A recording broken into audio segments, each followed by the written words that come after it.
कोई बांग्लादेशी त्रिपुरा से, बंगाल से, आसाम से, झारखंड पार करके, यूपी पार करके, बिहार पार करके दिल्ली कैसे आ गया? आप लोग घास छील रहे थे क्या? आपकी सरकार घास छील रही थी क्या? कैसे आ गए भाई यहाँ पे बांग्लादेशी? और 10 साल में 10 बांग्लादेशी घुसपैठिया दिल्ली से भगाया हो तो उसका नाम बता दो, उसका नाम बता दो। 10 साल में 10 बांग्लादेशी घुसपैठिया दिल्ली से भगाया हो तो उसका नाम बताओ ना। राजनीति क्यों करते हो? नरेंद्र मोदी का दोस्त अडानी बांग्लादेश को बिजली सप्लाई करता है। उतना ही काम करो जितना ठीक लगे। आप इधर बोले, आपस में बात ना करें। जरूरत से ज्यादा मत उड़ो। संजय जी प्लीज, जरूरत से ज्यादा मत उड़ो। संजय जी आप गली में शोर है। संजय जी नरेंद्र मोदी चोर है। इस महत्वपूर्ण विषय पे भारत के संविधान के 75 वर्ष पूरा होने पर जो चर्चा हो रही है, उस चर्चा में मुझे भाग लेने का अवसर दिया, मुझे बोलने का अवसर दिया। मान्यवर बाबा साहब डॉक्टर भीमराव अंबेडकर जी ने जब भारत का संविधान लिखा तो हिंदुस्तान के सभी वर्गों के बारे में सोचा, सबके अधिकारों के बारे में सोचा। भारत कैसे तरक्की के रास्ते पे जाएगा, कैसे आगे बढ़ेगा, इसको लेके भारत के संविधान को बनाया उन्होंने। और उसमें एक एक करके जो संविधान की मूल आत्मा है वो मैं आपके सामने पढ़ना चाहूंगा कि उनकी मंशा क्या थी, हमारे संविधान की मंशा क्या है। संप्रभु राष्ट्र यानी ऐसा देश जो किसी दूसरे देश के प्रभाव प्रभुता से मुक्त है, अपने सभी निर्णय लेने के लिए पूर्णतः स्वतंत्र है और उस पर किसी बाहरी शक्ति का कोई प्रभाव नहीं होगा।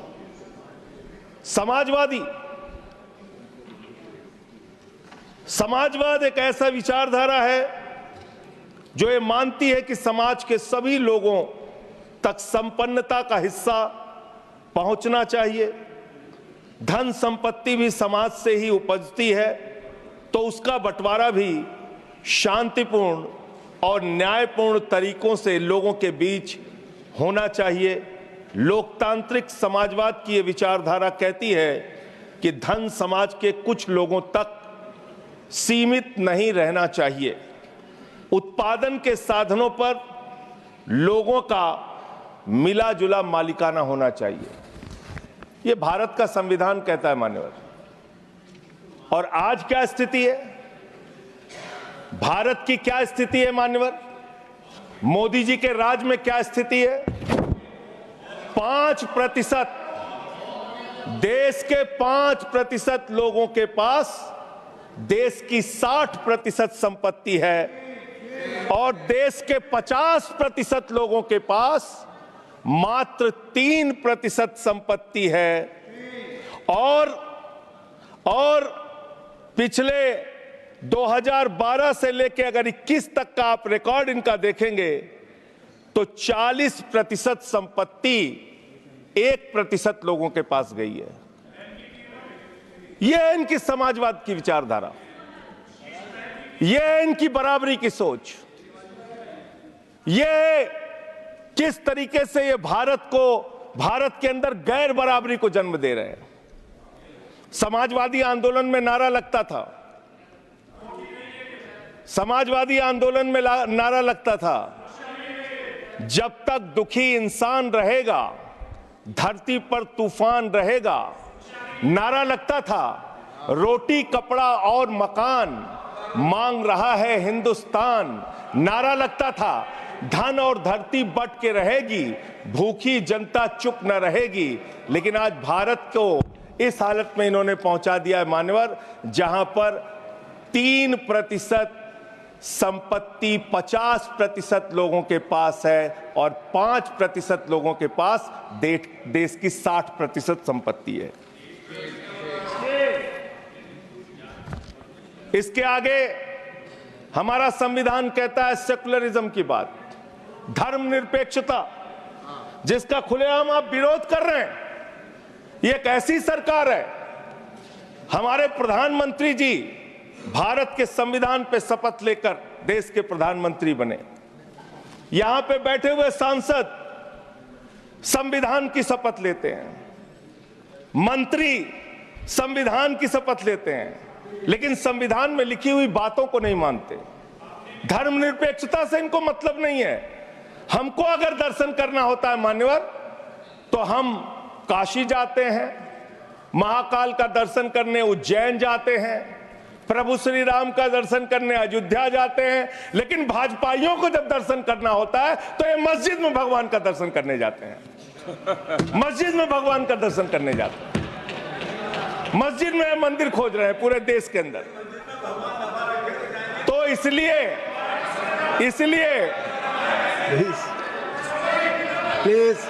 इसलिए मान्यवर, इसलिए मैं इनसे कहना चाहता हूं, कृपया शाम, घबराओ मत। सीट पर चीखना चिल्लाना शुरू कर देते हैं, जैसे ही बोलता हूं चीखना चिल्लाना शुरू। मान्यवर, ये भारत खोदो योजना चला रहे देश में, भारत खोदो योजना। अरे मैं कहता हूं अगर इतना ही खोदना है, कल को कोई आके दावा करेगा संसद को खोद दो, कम से कम प्रधानमंत्री की डिग्री मिल जाएगी, उसका तो पता चल जाएगा कहां है। संसद खोद दो। ये भारत खोदो योजना बंद करो, इससे देश का विकास होने वाला नहीं है। आपने शिक्षा में क्या हालत की देश की। माननीय शिक्षा मंत्री जी यहां पे बैठे हुए हैं, मैं बताना चाहूंगा शिक्षा के स्तर को आपने कहां पहुंचा दिया। 11 लाख, अरे क्या क्या यहां बोला गया मैंने खूब सुना है, आप ही लोगों से सीखा है। 11 लाख बच्चों को सरकारी स्कूल से दूर किया गया। 11 लाख बच्चों को। यह देश के अंदर शिक्षा की व्यवस्था है, और इसमें सबसे ज्यादा मान्यवर, अगर किसी राज्य की भागीदारी है जहां पे सबसे ज्यादा बच्चे सरकारी स्कूल से दूर हुए हैं, पिछले 8 महीने का आंकड़ा शिक्षा मंत्रालय ने लोकसभा में रखा। 11 लाख में से अकेले 7,84,000 बच्चे उत्तर प्रदेश में सरकारी स्कूलों से दूर गए। ये कर रहे हैं शिक्षा के नाम पे आप। देश की शिक्षा की व्यवस्था की हालत यह कर दी आपने। 63,000 बच्चे आसाम में सरकारी स्कूलों से दूर हुए। यह सरकार का आंकड़ा, मैं अपनी ओर से नहीं पढ़ रहा हूं। जब सरकार से पूछा गया शिक्षा पे कितना खर्च करते हैं, जीडीपी का कितना हिस्सा शिक्षा पे खर्च करते हैं, पिछले 3 वर्षों से भारत की सरकार जीडीपी पे 0.4% शिक्षा पे ऊपर खर्च करती है, और दिल्ली की सरकार जहां अरविंद केजरीवाल की सरकार है, हम शिक्षा के ऊपर 25% बजट का हिस्सा खर्च करते हैं मानव। स्वास्थ्य के ऊपर दिल्ली के अंदर 13% हम खर्च करते हैं, और भारत की हमारी सरकार जो अपने आप को कहती है मोदी जी की बड़ी योजनाएं हैं, बड़ी ताकतवर सरकार है, मात्र 2% स्वास्थ्य के ऊपर खर्च करती है। यह इस देश की हकीकत है। कैसे समानता आएगी, कैसे संविधान में लिखी हुई बातों की सुरक्षा हो पाएगी। मैं दिल्ली की बात करूं, अगर एक राज्य सरकार दिल्ली के लोगों ने भी चुना, जिसको आप चलने नहीं देते, बार बार उसके ऊपर रोक लगाते हैं, लेकिन उस राज्य सरकार के काम क्या हैं वो आपको जानना बहुत जरूरी है।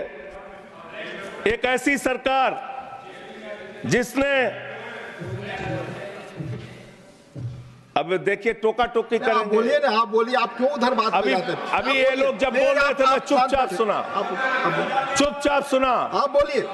अगर जेल वेल की बात करोगे ना, जिस दिन सत्ता परिवर्तन होगा एक भी आदमी बाहर नहीं दिखेगा।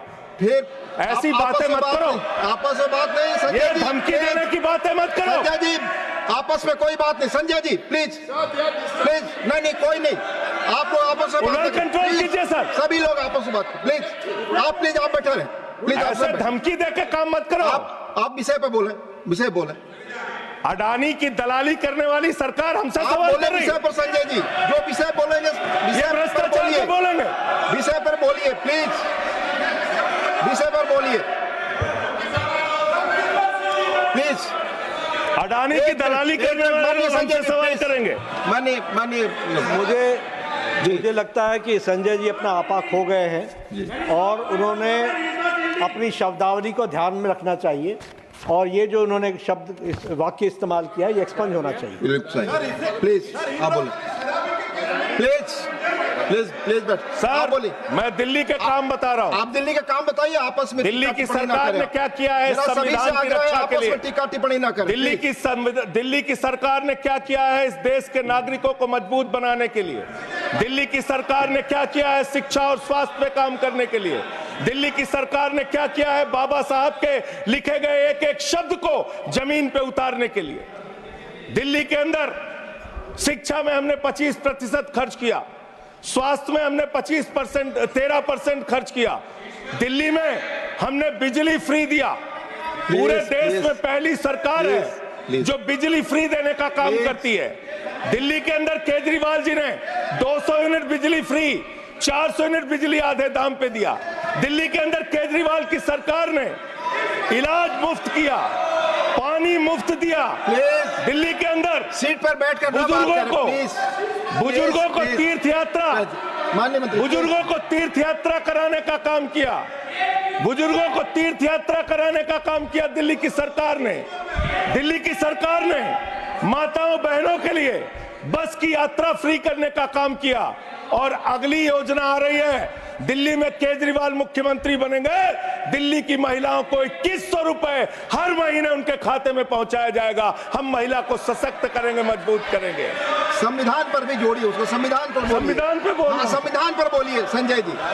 संविधान के अंतर्गत मैं एक चुनी हुई सरकार के बारे में बोल रहा हूं। संविधान पर चर्चा हो रही है, दिल्ली में अपेक्षा होगी संविधान पे आप बोले और दिल्ली में, आप हाँ, बैठे रहे। सब बोल रहा हूं। दिल्ली के अंदर 200 किलोमीटर के मेट्रो नेटवर्क को हमने 2015 से बढ़ाकर प्लीज स्पीक ऑन 450 किलोमीटर किया। संजय जी कॉन्स्टिट्यूशन पे बोलिए। सर उन्होंने अपनी सरकार की उपलब्धि गिनाई, आपने उनको नहीं रोका। प्लीज, अगर हम दिल्ली में एक चुनी हुई सरकार के काम को बता रहे हैं, हम सबसे आग्रह कर रहे हैं अपने विषय पर बोलिए। जिस राज्य से मैं चुना गया हूं आपसे भी कर रहे हैं, उस राज्य में क्या काम हो रहा है, क्या ये देश इनको दर्द क्यों हो रहा है? प्लीज विषय संविधान पर चर्चा, पेट में तकलीफ क्यों हो रही है? संविधान पे चर्चा है, हर सदस्य से इनको तकलीफ क्यों हो रही है? हर सदस्य से हम अपेक्षा करते हैं संविधान पर बोले। तो दिल्ली में प्लीज जेल 3 घंटे ईडी सीबीआई दे दो, सबको भेज दूंगा। चलो दे दो ईडी संजय जी, आप बोलते हैं, प्रवोक करते हैं, आप इसे पर बोलिए। ये सब चीजें नहीं जाएंगी, ये सब चीजें नहीं जाएंगी रिकॉर्ड पे। प्लीज, वो बोल रहे हैं जेल क्यों आपस गए? में बात न करें, आप बोले संविधान पर। नहीं, आप रोक रहे हैं आप उनको। आपस में बात न करें प्लीज, प्लीज। आप इस तरह टिप्पणी नहीं कर सकते माननीय सदस्यों पर, वो चीजें रिकॉर्ड में नहीं जाएंगी। इस तरह की टिप्पणी सदस्यों पर एक दूसरे पर करना, प्लीज आप विषय पर बोले। सर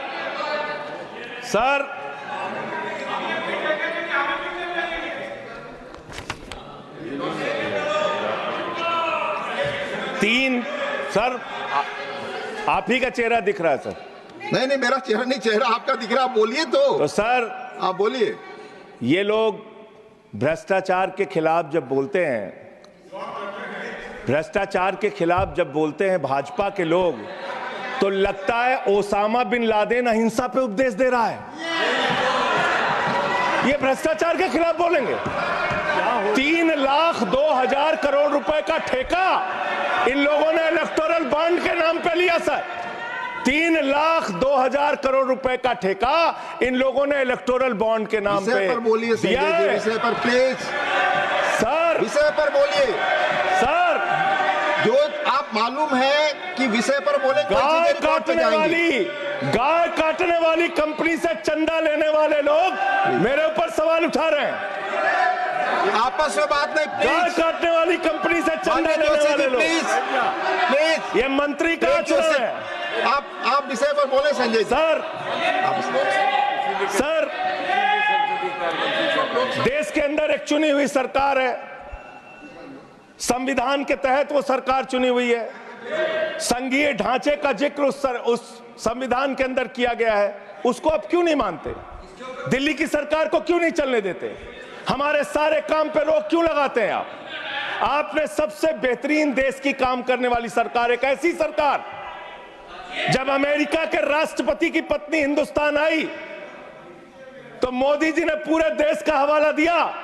गुजरात का स्कूल देख लो, मध्य प्रदेश का देख लो, उत्तर प्रदेश का देख लो, हरियाणा का देख लो। उसने कहा हमें केजरीवाल का स्कूल देखना है, मनीष सिसोदिया ने जो स्कूल बनाया है वो स्कूल देखना है। ये काम हमने किया। आज दिल्ली के स्कूल मॉडल की चर्चा पूरी दुनिया में हो रही है, अस्पताल के मॉडल की चर्चा पूरी दुनिया में हो रही है। ये मंत्री है सरकार के। बच्चों शांत हो जाओ, बच्चों हल्ला मत करो, बच्चों शांत, बच्चों हल्ला मत करो, बच्चों शांत। मान्यवर, ये हमारा टाइम खाने की कोशिश कर रहे हैं। दिल्ली के अंदर चुनाव होने जा रहा है। चुनाव भारत के संविधान का एक बड़ा पर्व माना जाता है। संविधान ने हमें ताकत दी, अपने हिसाब से विधायक चुनिए, अपने हिसाब से सांसद चुनिए, वही मंत्री बनता है, मुख्यमंत्री बनता है, प्रधानमंत्री बनता है। दिल्ली में चुनाव क्या हो रहा है? दिल्ली में कैसे चुनाव कर रहे हैं लोग? ये महाराष्ट्र और हरियाणा का प्रयोग, चुनाव घोटाले का प्रयोग दिल्ली में करना चाहते हैं। और वो कैसे करना चाहते हैं? कैसे करना चाहते हैं? ध्यान से सुनिएगा सर, प्लीज। दिल्ली के अंदर ये चुनाव घोटाले की मैं रिपोर्ट लेके आया हूं। ये रिपोर्ट आज पूरे देश को पता होनी चाहिए। दिल्ली में जो चुनाव करा रहे हैं मान्यवर, ये घपले से जीतना चाहते हैं। शाहदरा में भारतीय जनता पार्टी के एक पदाधिकारी ने 11,008 वोट कटवाने की अर्जी दी। जनकपुरी में भारतीय जनता पार्टी के 24 कार्यकर्ताओं ने 4,874 वोट कटवाने की अर्जी दी। तुगलकाबाद में भारतीय जनता पार्टी के 15 कार्यकर्ता ने 2,435 वोट कटवाने की अर्जी दी। मानिए, आप संविधान पर क्या चुनाव के बारे में बोलना गलत है? प्लीज आप बैठे, प्लीज। क्या संविधान के अंतर्गत चुनाव नहीं होता सर? आप बोले सर, चुनाव के बारे में बोलना गलत है। हाँ, तो ये आप गायब। फ्री एंड फेयर इलेक्शन संविधान ने दिया है। तुगलकाबाद में सर, तुगलकाबाद में एक बूथ है, बूथ नंबर 117, वहां कुल 1337 वोट हैं। उसमें से 554 वोट कटवाने की अर्जी 2 बीजेपी के कार्यकर्ताओं ने दी। पालम में भाजपा के 9 कार्यकर्ताओं ने 1641 वोट कटवाने की अर्जी दी। माननीय संजय जी, रजौरी गार्डन में सर, चुनाव का अधिकार संविधान ने दिया। ऑथेंटिसिकेशन करेंगे सर, चुनाव का अधिकार संविधान ने दिया। आप जो आरोप लगा रहे हैं, चुनाव के घपले पे नहीं बोलेंगे यहाँ पे, प्लीज। क्या चुनाव के घपले पे नहीं बोलेंगे? इसको चुनाव, हाँ, ऑथेंटिकेट करूंगा, ऑथेंटिकेट करूंगा sir. I will authenticate, please. मैं ऑथेंटिकेट करूंगा सर। आपकी बात सुन लिया सर। हरिनगर में आप बैठ जाए जगह पे अपनी। हरिनगर में भारतीय जनता पार्टी के 4 कार्यकर्ताओं ने 637 वोट कटवाने का आवेदन दिया। करावल नगर ने 2 कार्यकर्ताओं ने 3,260 वोट कटवाने की अर्जी दिया। मुस्तफाबाद में एक व्यक्ति ने 534 वोट मैं नहीं कर रहा। I am not एल्डिंग sir, I am not एल्डिंग। Leader of the house, I am not एल्डिंग। नहीं सर, ऐसे आप तो फिर ऐसे अलाउ करेंगे। 1 मिनट आपको हम समय देंगे, आप देखिए। Leader of the house. नहीं, मैं एक ही बात स्पष्ट करना चाहता हूं कि जिस संविधान ने ये ताकत दी है कि वो वोटर्स लिस्ट के बारे में जो चर्चा कर रहे हैं कि उसको कटवाने का, वो प्रोविजन भी संविधान के अंतर्गत ही है। और उसमें देखने वाली बात यह है कि ये इतने दिन सत्ता पे कहीं रोहिंग्या और बांग्लादेशी के वोटों पर तो नहीं बने हुए थे। माननीय संजय जी, इतनी शानदार बात आज की है लीडर ऑफ द हाउस ने सर। मैं इनका नमन करता हूं, इतनी बढ़िया बात इन्होंने कह दी कि मैं इसका जवाब जरूर दूंगा। सर, इन्होंने कहा कहीं ऐसा तो नहीं जिनके नाम काटे जा रहे हैं वो रोहिंग्या हैं। हमारे उत्तर प्रदेश के भाई, हमारे पूर्वांचल के भाई, हमारे यूपी बिहार के भाई जो 40-40 साल से दिल्ली में रह रहे हैं, अपने श्रम अपने खून पसीने से दिल्ली को बना रहे हैं, आप उनको रोहिंग्या करें। आप उनको रोहिंग्या करें। हिम्मत कैसे हुई आपकी? हिम्मत कैसे हुई आपकी? आप बैठे। आप हमारे पूर्वांचल के भाइयों को रोहिंग्या कहेंगे? हिम्मत कैसे हुई आपकी? हिम्मत नहीं होनी चाहिए आपकी। आगे आगे बोले। पूर्वांचल के लोगों को ये बांग्लादेशी कह रहे हैं। मैं नाम पढ़ रहा हूं। राम सिंह बसंत विहार में रहते हैं, उनका वोट कटवाया गया। राम प्लीज बैठ जाइए। बसंत विहार में रहते बैठिए, आप हैं। सब बैठिए बैठिए। ये पता है सर, आपके सदन पर रखूंगा। ये हिंदू लोग हैं, हिंदू लोग हैं, इनका नाम राम है, इनका नाम राम है। राम, इनका नाम राम है। राम। प्लीज बैठे। छोटे लाल वर्मा, आप बैठे।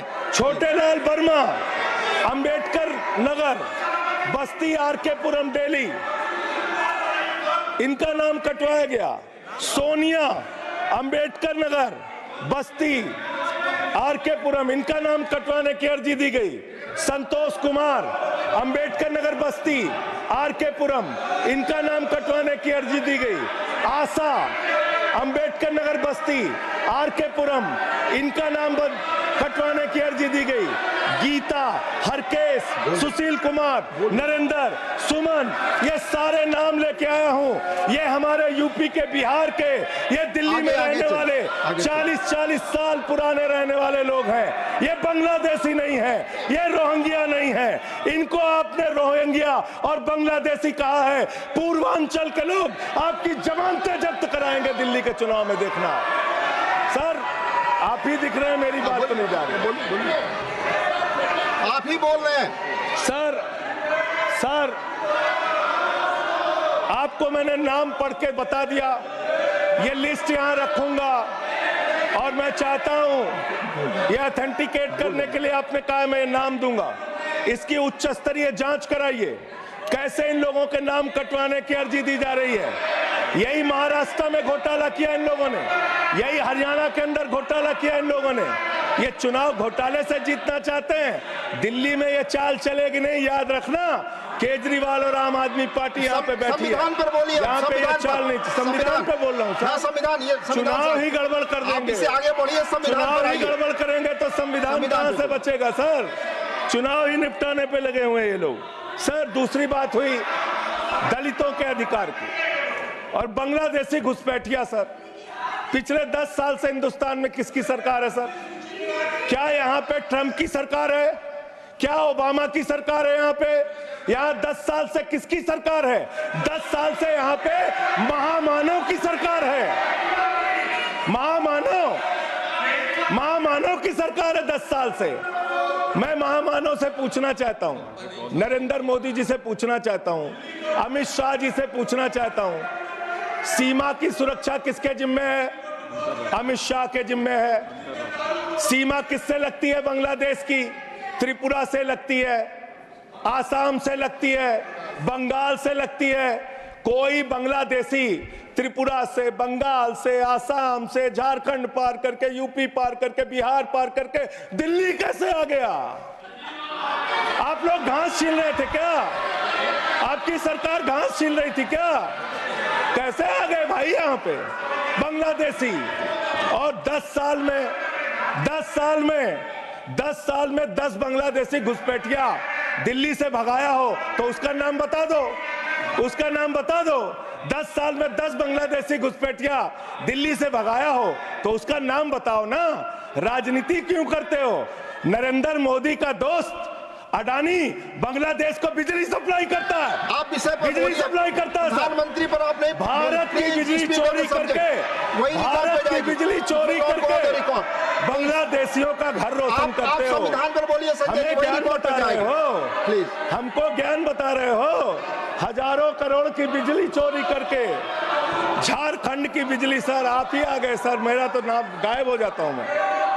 सर झारखंड की बिजली चोरी करके, भारत की बिजली चोरी करके अडानी बांग्लादेश को पहुंचाता है। ये आप ही सब्सिडेट करेंगे इस आरोप इसको को? भी करेंगे। हाँ, करें आप। जितना आप बोलेंगे सब हाजिर कर देंगे साहब। आप इस सब्सिडेट करेंगे जो इसलिए आरोप आप लगा रहे हैं। हाँ एकदम करेंगे। प्लीज।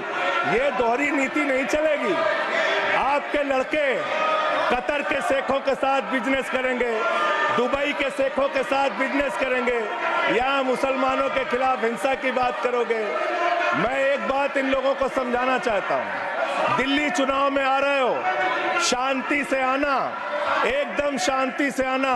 यहाँ पे अगर गंदी राजनीति की, हिंदू मुसलमान किया, तो हमने दिल्ली वालों को सिखा दिया है, जब तुम कहोगे हिंदू मुसलमान, वो कहेंगे स्कूल अस्पताल, स्कूल अस्पताल, स्कूल अस्पताल।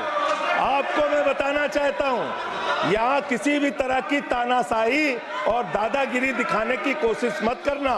दिल्ली का चुनाव मुद्दों के ऊपर लड़िए, चुनाव का घोटाला मत कीजिए। चुनाव हार रहे हो तुम 3 बार से, तो तुम सोच रहे हो वोटर लिस्ट में गड़बड़ी करा देंगे। इससे काम नहीं चलेगा सर। हम काम की बात करते हैं, दलितों के अधिकार की बात यहाँ पे हुई, दलितों के अधिकार की बात। मान्यवर एसटी, एससी, ओबीसी, ये 3 कैटेगरी, एसटी, एससी, ओबीसी, ये तीन कैटेगरी में भारत सरकार के अंदर ज्वाइंट सेक्रेटरी लेवल पे और सेक्रेटरी लेवल पे 322 अधिकारी हैं। और सरकार का आंकड़ा है, मेरा नहीं। ये क्या कह रहे हैं? ये कह रहे हैं दलित, एससी कैटेगरी के अनुसूचित जाति 16, एसटी 13, 39 ओबीसी और 254 जनरल कास्ट के लोग हैं। ये आपका दलितों, पिछड़ों और आदिवासियों के प्रति न्याय है। ये कर रहे हैं आप उनके साथ। लेटरल एंट्री के जरिए आप दलितों, पिछड़ों, आदिवासियों का आरक्षण खा रहे हैं। आप आईएएस की नौकरी में बहुत सारे बच्चे, 125 बच्चे हैं सर, जिनको इन्होंने क्रीमी लेयर के नाम पे आईएएस, पीसीएस, आईएफएस बनने से वंचित कर दिया। ये इनका इतिहास है। ये कर रहे हैं दलितों के साथ सर। मंदिरों में घुसने नहीं देते। इनकी मानसिकता ये है, इनकी मानसिकता ये है। इन्होंने अयोध्या में मंदिर का शिलान्यास किया। उस समय हमारे प्रधानमंत्री गए, मुख्यमंत्री उत्तर प्रदेश के गए, राज्यपाल भी गई। उस समय के राष्ट्रपति रामनाथ कोविंद जी को नहीं बुलाया इन्होंने। मंदिर के उद्घाटन में इन्होंने श्रीमती द्रौपदी मुर्मू जी को नहीं बुलाया, क्योंकि वो दलित समाज से थे, ये आदिवासी समाज से हैं। आपकी मानसिकता ये है।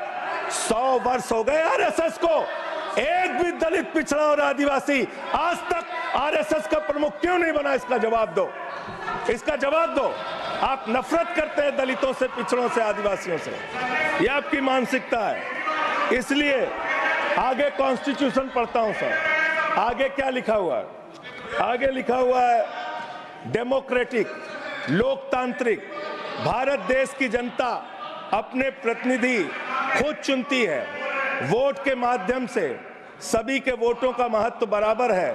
जनता के द्वारा जनता का प्रतिनिधि चुना जाता है। जनता के द्वारा जनता का प्रतिनिधि चुना जाता है।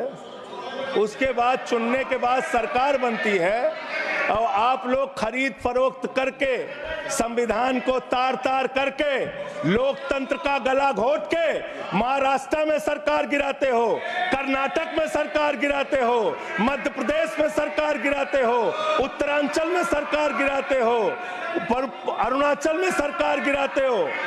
पूरे देश में तोड़ फोड़ खरीद फरोख्त करके सरकारों को गिराने का काम करते हो।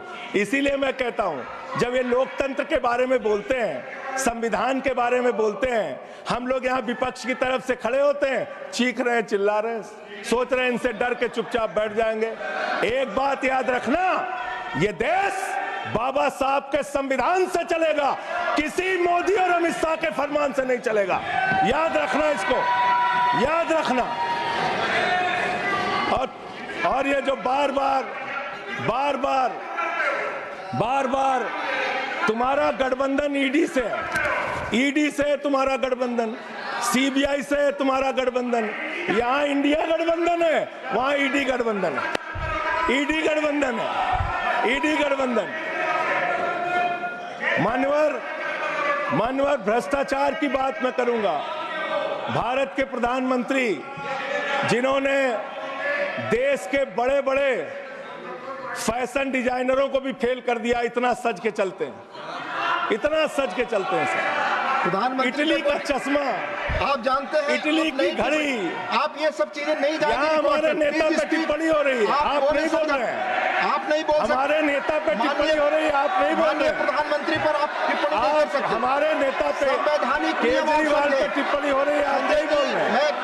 आप please speak on the subject. हमारा टाइम बचा है सर। हाँ, तो आप बोले सब्जेक्ट पर बोले, सब्जेक्ट पे बोल। हाँ, ये टिप्पणियां नहीं जाएंगी आपकी रिकॉर्ड पे। सर बच्चों शांत हो जाओ, बच्चों शांत हो जाओ, स्पीक, बच्चों शांत, प्लीज स्पीक, बच्चों शांत हो जाओ बच्चों। मानवर, न्याय की बात, भारत का संविधान सभी नागरिकों को सामाजिक, आर्थिक, राजनीतिक स्तर पर न्याय देने का वादा करता है। ये न्याय दे रहे हैं भारत के लोगों को सर, ये न्याय कर रहे हैं भारत की जनता को, ये न्याय दे रहे हैं। आज चुनी हुई सरकारों को प्लीज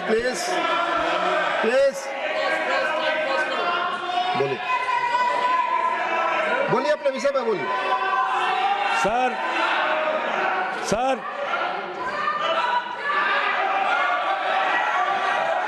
ये अगर यहाँ नारा लगाएंगे, आप इनको रोक नहीं रहे हैं। मैं बोल रहा हूँ उनको भी और आपको भी। वो नारे लगा रहे हैं, आपने शुरू किया। माननीय प्रधानमंत्री पर टिप्पणी नहीं, मैं अगर यहाँ नारा लगाऊंगा, प्लीज आप इसे पर बोलिए, संविधान पर बोलिए। तो इसलिए मैं ये कहना चाहता हूं, जरूरत से ज्यादा उतना ही काम करो जितना ठीक लगे। आप इधर बोले, आपस में बात ना करें। जरूरत से ज्यादा मत उड़ो। संजय जी प्लीज, जरूरत से ज्यादा मत उड़ो। संजय जी आप गली में शोर है, संजय जी नरेंद्र मोदी चोर है, कोई बात रिकॉर्ड पे नहीं जाएगी, नरेंद्र मोदी चोर, कोई बात रिकॉर्ड पे नहीं जाएगी। Not go please, it will not go on the record. नहीं, please go back to your seats. नहीं, आप ये गलत, नहीं सर, आप दुरुपयोग कर रहे हैं समय का। कैसे केजरीवाल को बोल रहे हैं? केजरीवाल को कैसे बोल रहे हैं? आप सब पीछे जाए, आप प्लीज, आप पीछे जाइए, प्लीज नागर जी, प्लीज आप पीछे जाइए, आप पीछे पर बोलिए। इनको चुप कराइए सर। आपने जो भी प्रधानमंत्री जी पर टिप्पणी की है और जो भी नारे उनके खिलाफ लगाए, ये भी बोलिए कि मुख्यमंत्री पर जो टिप्पणी की है वो भी जाएगा। आप बोलिए, वो भी हट जाएगा। आप पहले बोले, वो भी हट जाएगा। आपका समय खत्म होगा, मैं खत्म करूंगा। प्लीज मान्यवर,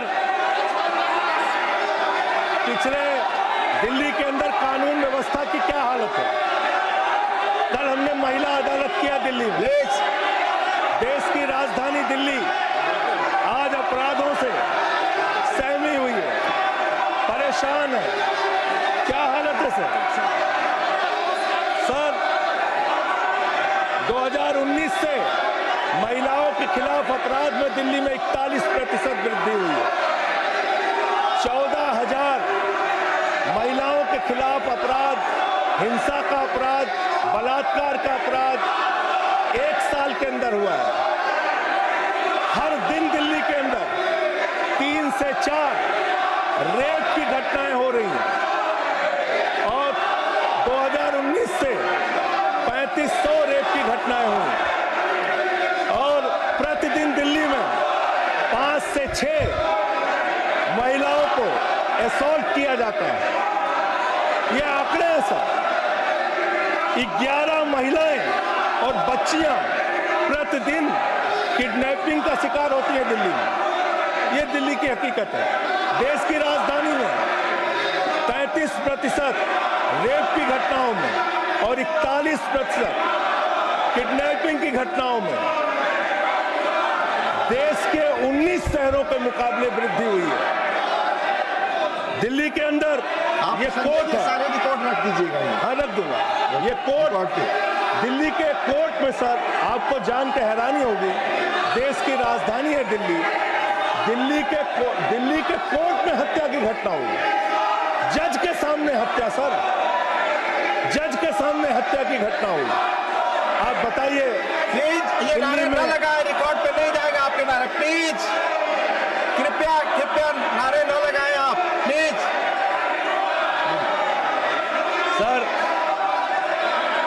सर दिल्ली के अंदर कोर्ट में हत्या हुई।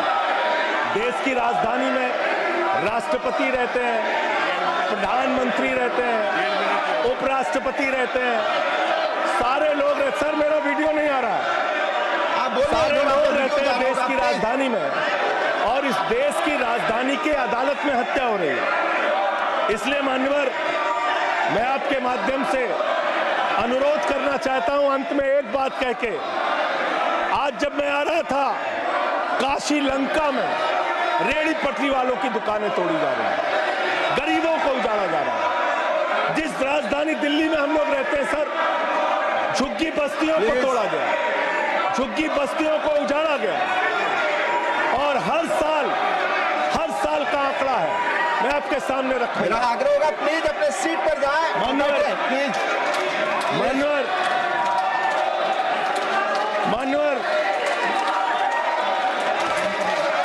एक बशीर बद्र की लाइन है, लोग टूट जाते हैं, लोग टूट जाते हैं। बस खत्म हो रहा है सर। लोगों के घर उजाड़े जा रहे हैं सर। फिर आप ही का चेहरा आ रहा है सर। गरीबों को घर उजाड़ा जा रहा है दिल्ली में। बशीर बद्र की एक लाइन के साथ अपनी बात को खत्म करूंगा। लोग टूट जाते हैं एक घर बनाने में, तुम तरस नहीं खाते बस्तियां जलाने में। लोगों को उजाड़ना बंद करो। तुमने अयोध्या में उजाड़ा, तुमने काशी में उजाड़ा, तुमने दिल्ली में उजाड़ा। ये बुलडोजर राजनीति से देश का भला होने वाला नहीं है। ये चीखने चिल्लाने से कुछ नहीं होने वाला है। और तुम्हारी तानाशाही के आगे झुकेंगे नहीं कभी। धन्यवाद, ये नारेबाजी लगा के धन्यवाद, तुम धन्यवाद रोक नहीं संजय जी। पाओगे। धन्यवाद। बहुत बहुत धन्यवाद।